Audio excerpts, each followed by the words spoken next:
Salut à tous, j'espère que vous allez bien. Alors moi c'est Christopher et vous êtes sur la chaîne Christ Podcast, le nouveau média qui donne l'opportunité à la jeunesse de s'exprimer dans toute sa panoplie. Et dans ce podcast, nous parlons de différentes thématiques que nous allons aborder sur les différentes émissions. À tout de suite.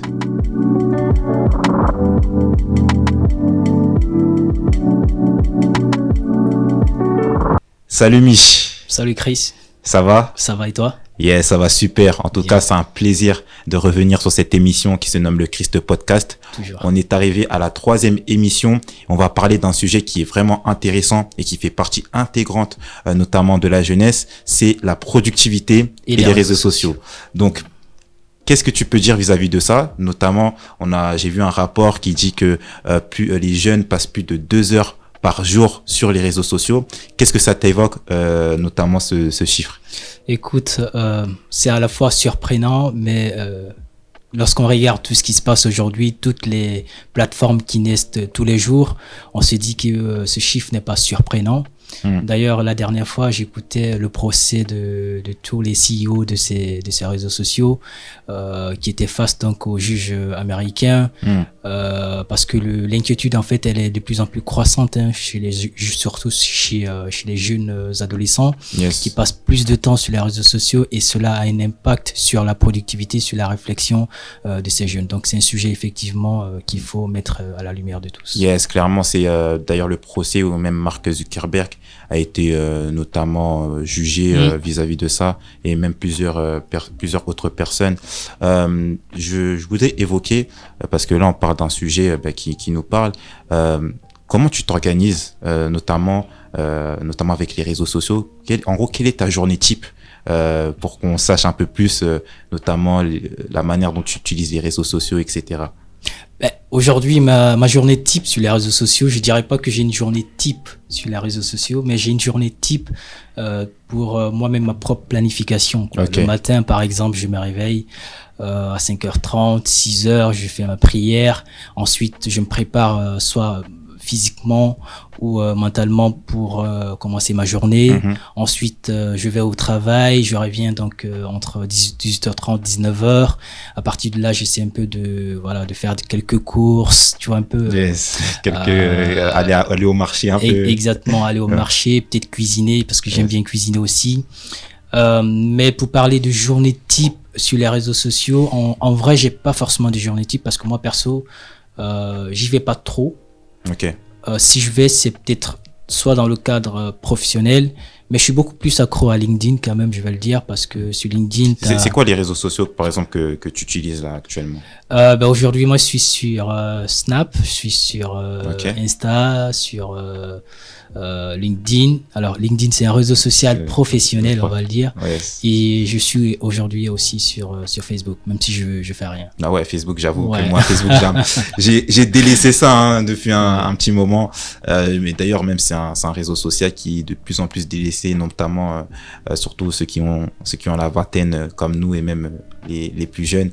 En gros, déjà, donc tu m'as fait comprendre, en gros, tu as fait comprendre même aux auditeurs que les réseaux sociaux, enfin c'est un moyen de distraction, on peut dire. Je voudrais savoir comment tu utilises ton temps, parce que là on parle de productivité aussi. Comment tu utilises le temps que ton temps libre en fait, tout simplement. Ouais. D'abord, je dirais pas forcément que les réseaux sociaux, ce n'est que pour la distraction. Ok.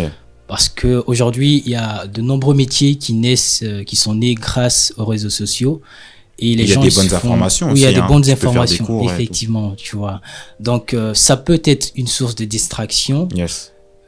Tout comme ça peut être aussi un moyen pour toi de te former. Yes. Mais quoi qu'il en soit, peu importe la position dans laquelle tu te retrouves, il faut savoir que ton temps, il est précieux. Le temps, c'est la chose la plus précieuse que l'on a, tu vois. Parce qu'en moyenne, on dit souvent que si on prend les statistiques, l'être humain, donc homme ou femme, peut vivre jusqu'à en moyenne 90 ans. Yes. Sauf que 90 ans, sauf si tu ramènes ça à mois, t'as un peu plus de 1000 mois, en fait, que t'as à vivre. Pendant 1000 mois, 1000 mois, c'est... En y pensant, c'est... tu dis que j'ai 1000 mois, quoi. Ouais, effectivement, tu vois. Sauf que si tu prends ces 1000 mois et que tu soustrais le temps que tu dois passer à l'école, le temps que tu dois passer en faisant des courses, en conduisant, en allant à l'école, en te reposant effectivement, tu te rends compte que il te reste plus que approximativement 200 mois qui est là en fait comme si c'était ton temps libre. Okay. Et pendant ce temps, c'est là en fait tout devient déterminant parce qu'il y a certains qui préfèrent pendant ce temps être sur les réseaux sociaux, il y a d'autres qui peuvent commencer de nouvelles activités. Okay. Par exemple, nous le temps que nous utilisons pour faire le podcast, c'est un temps en fait qui a été planifié. Bien sûr, on va en parler un peu de ça. On va en parler. Mais je sais plus c'était quoi ta question. En fait, c'est comment tu utilises ton temps libre, en fait, parce que tu as rectifié que pour toi, les réseaux sociaux, c'est pas uniquement de la distraction, mais comment tu utilises ton temps libre, c'est-à-dire ton temps hormis on peut dire les activités principales que tu fais actuellement. Alors, déjà, moi, j'ai plusieurs activités que je fais pendant mon temps libre. Notamment, je fais souvent de la musique, donc j'essaie de jouer au piano le plus de temps possible. Ok. À part ça, je fais de la marche. Je marche beaucoup quand je suis parfois fatigué, quand j'ai ça te permet de prendre l'air, d'évacuer les pensées aussi. Ça aide. J'ai arrêté la boxe, qui était une de mes activités, parce qu'aujourd'hui, avec mon temps au travail, d'autres activités à côté, ça ne me permet pas forcément pour l'instant de continuer cette activité, ce sport. À part ça, effectivement, j'aime beaucoup cuisiner aussi. Donc, Cordon bleu. Cordon bleu, voilà. Allez. C'est surtout la lecture. Mais la lecture aujourd'hui, je dirais pas ce que je fais pendant mon temps libre parce que je lis beaucoup dans les transports, sachant que tu as 1 heure de trajet. Ouais, tu as 1 heure de trajet par exemple pour aller pour ton travail actuel, c'est 1 heure de trajet que tu fais. Yes. Trajet, donc aller-retour, ça te fait 2 heures. Donc en soi, j'essaie de consommer ces 2 heures en faisant la lecture dans les transports. Ok, très bien. Alors Chris, est-ce que tu peux donc partager comment toi tu utilises ton temps libre Yes, mon temps libre, quand tu parles de temps libre, c'est un temps plus où tu te dis que tu ne fais plus les activités principales, c'est-à-dire le travail ou par exemple d'autres services que tu fais. Moi, ce que j'aime bien faire parfois lorsque je veux un peu on peut dire me vider les pensées, c'est des temps de méditation. Clairement, je prends le temps par exemple, moi qui suis chrétien, de lire la Bible. Aussi, on peut dire, j'aime bien aussi prendre le temps d'écouter de la musique. Voilà, d'écouter de la musique juste pour, on peut dire, découvrir d'autres artistes, mais c'est aussi écouter de la musique pour aussi on peut dire, se relaxer. Mais là, ça, tu peux le faire pendant que tu fais d'autres activités. Ouais, je peux le faire, mais il y a des moments où je peux prendre 15-20 minutes et j'écoute uniquement de la musique. Voilà, okay. Ça m'arrive.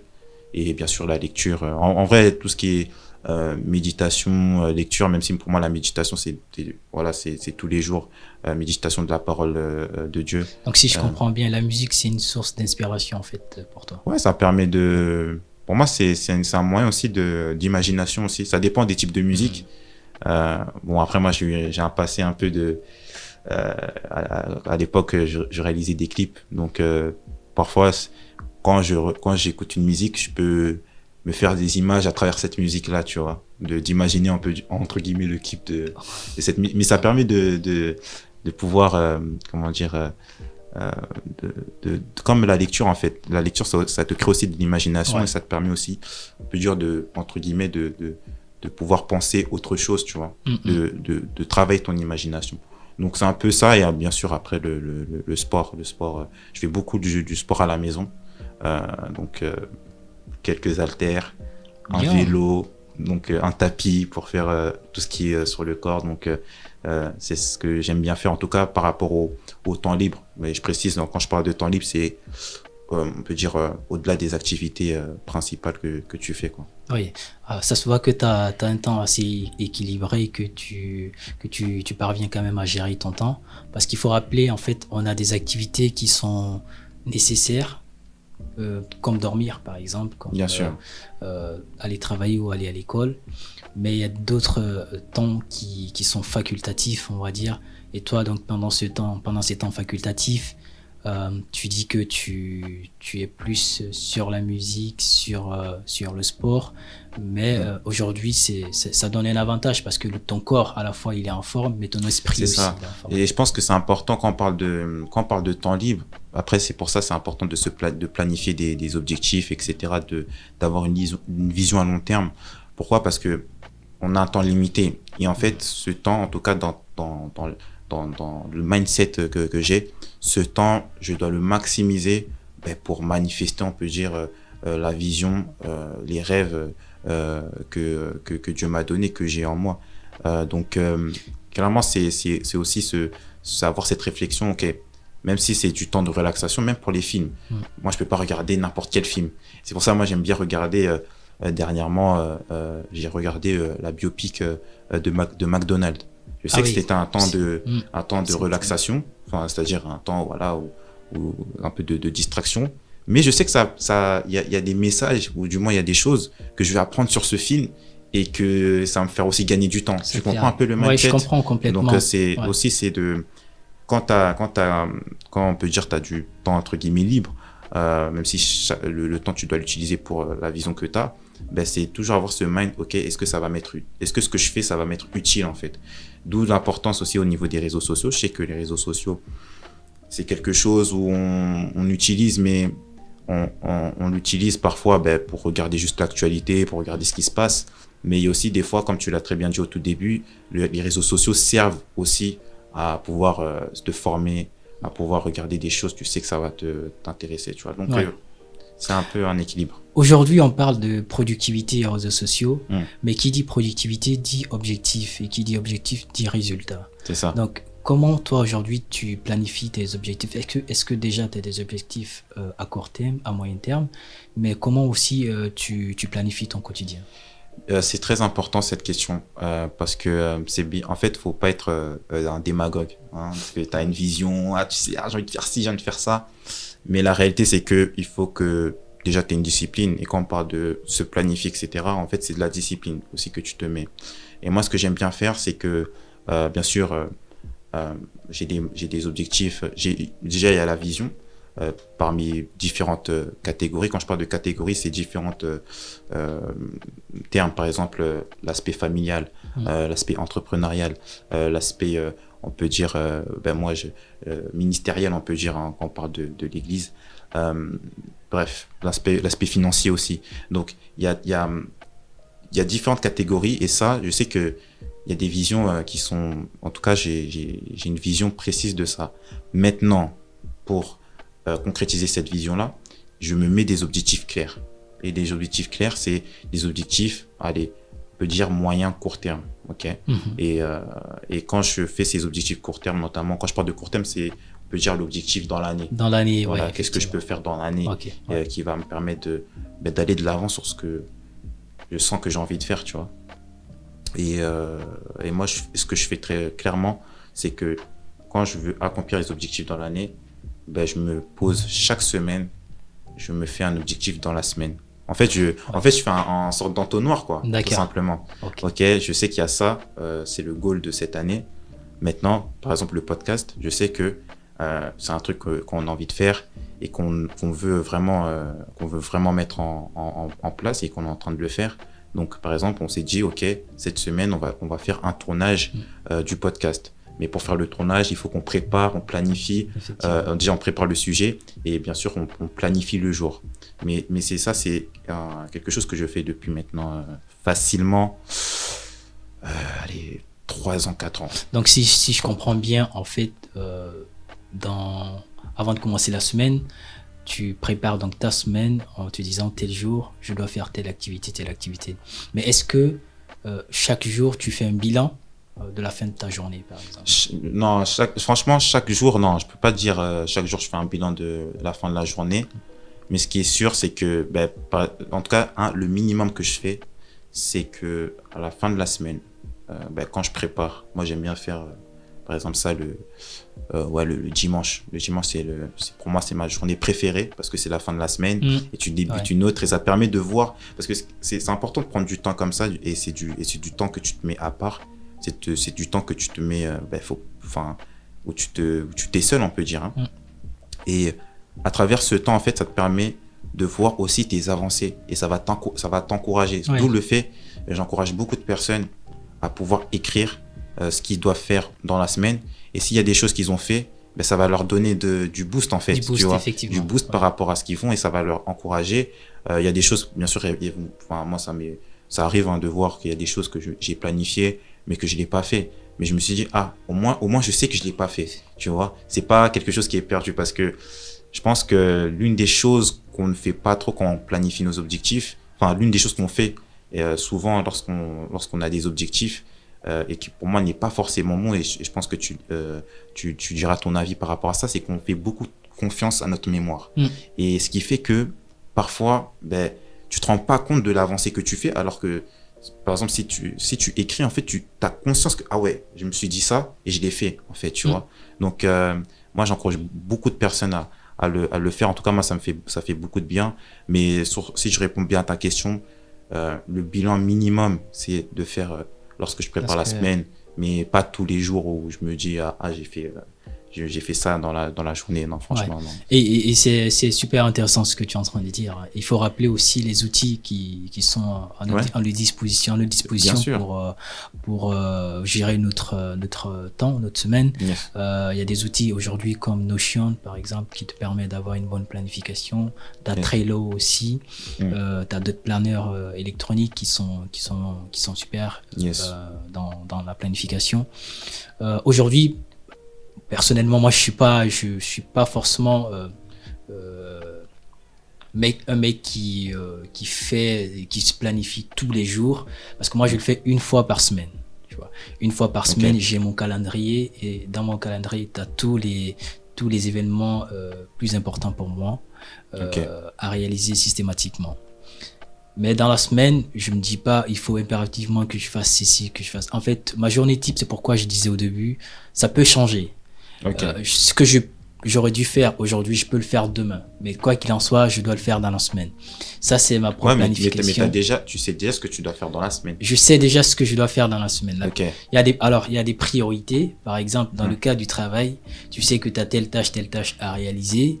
Et donc, tu te dis, il faut que ça soit fait durant cette semaine. Sinon, après, c'est trop tard. Tu vois. Mais sur les activités facultatives, comme la lecture, comme jouer au piano, comme faire du sport, ça, je me donne pas assez de pression pour dire qu'il faut impérativement que je le fasse toute la journée. Je sais pas si tu vois. C'est vrai. En fait, c'est ce qu'on appelle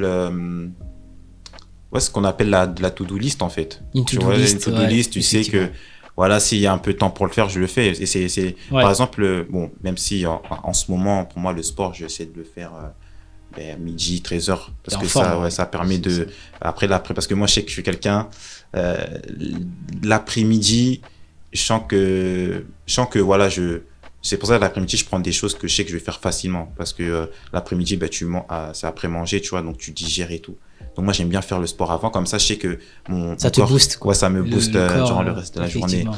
Mais il y a des choses, comme tu as dit, par rapport à la lecture, tu trouves le temps, mais tu planifies pas forcément. Je comprends ton concept. Le corps, l'esprit, ils sont liés, en fait. Ouais, si c'est ça. Que ton corps, si tu veux que ton esprit soit éveillé, il faut que le corps soit en forme. Un esprit sain dans un corps sain. Dans un corps sain, voilà. C'est ça. Aujourd'hui, alors, question directe, pour ou contre les réseaux sociaux? C'est trop, pour moi, c'est trop radical. C'est trop radical parce que les réseaux sociaux apportent beaucoup de choses, des bonnes choses, que ça soit sur communiquer ce que tu as envie de dire, communiquer tes projets, de se créer un réseau d'une manière, on peut dire internationale. Comme c'est sur Internet, il n'y a pas forcément de limite géographique. Donc pour moi, c'est pas pour ou contre. C'est plutôt ta gestion, en fait. Je suis pour ou contre ta gestion des réseaux sociaux, tu vois. Pour ou contre la gestion, est-ce que tu peux détailler? Ouais, exemple, c'est que dis-moi comment tu gères tes réseaux sociaux et je te dirai si je suis pour ou contre. J'aime bien ça. Mais je suis pas pour ou contre cet outil parce que ça reste un outil. Et toi, Mich, est-ce que tu es pour ou contre les réseaux sociaux?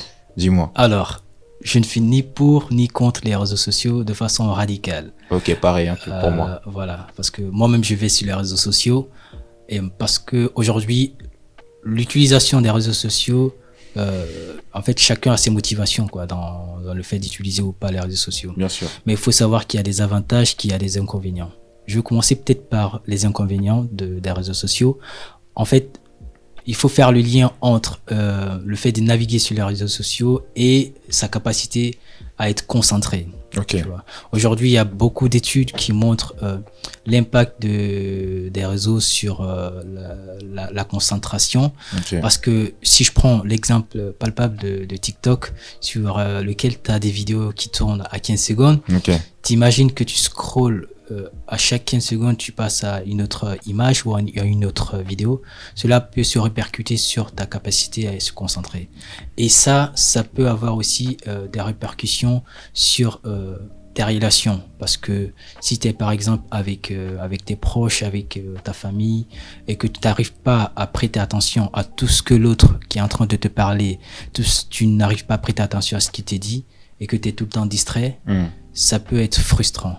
De l'autre côté, même dans ton travail, si tu n'arrives pas à te concentrer pendant 1 heure, pendant 2 heures du temps, en fait, tu seras moins productif. Moins efficace, et les résultats seront significatifs. Voilà. Donc ça, c'est un inconvénient, par exemple, des réseaux sociaux. Mais aussi les avantages, il ne faut pas oublier qu'aujourd'hui, les réseaux ont changé la vie de beaucoup de personnes. Donc, voilà, par rapport à ce que tu as dit, vis-à-vis notamment de la concentration et ce qu'on a dit aussi sur l'aspect d'utiliser les réseaux sociaux d'une manière, voilà, par rapport à tes motivations et surtout de regarder tes motivations vis-à-vis de ça.